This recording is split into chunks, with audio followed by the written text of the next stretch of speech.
የዱንያ ህይወት ጊዜያዊ እና አላፊ መሆኑን በእስልምና እናምናለን። ይህች ዓለም የአላህን ትእዛዛት በመከተል መንፈተንባትና ለመጨረሻው ህይወት ለመዘጋጀት የምንጠቀምባት ጊዜ ነች። ስለዚህ በዱንያ ላይ በምንኖርበት ጊዜ ሁሉ አላህን ማምለክ፣ መልካም ስራዎችን መስራት እንዲሁም አራትን ሁል ጊዜ ማስታወስ ይኖርብናል። ይህንን ርዕስ በየበለጠ ለማስፋት በዱንያ ላይ ስላሉን ኃላፊነቶች፣ ስለ ትዕግስትና ምስጋና እንዲሁም ስለ አራህማንና አራሂም የሆኑት አላህ ስሞች ላይ ማተኮር እንችላለን። ግን ለማሳወቅ ስለዚህ ስለ ዱንያ ህይወት በእስልምናዊ መነጽር በዝርዝር ደስ በሚል መልኩ አቀርብልሃለሁ።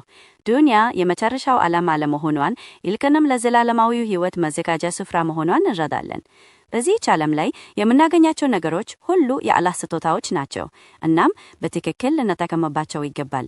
የሰው ልጅ ከዱንያ ጋር ያለው ዝምድና ከፈጣሪው ጋር ያለው ዝምድና ጋር የተቆራኘ ነው። አላህ በቁርአን ላይ ስለ ህይወት ጎዳናችን ብዙ ነግሮናል። ለምሳሌ በትዕግስት መኖር፣ አመስጋኝ መሆን እንዲሁም መልካም ስራዎችን መስራት ብሎናል።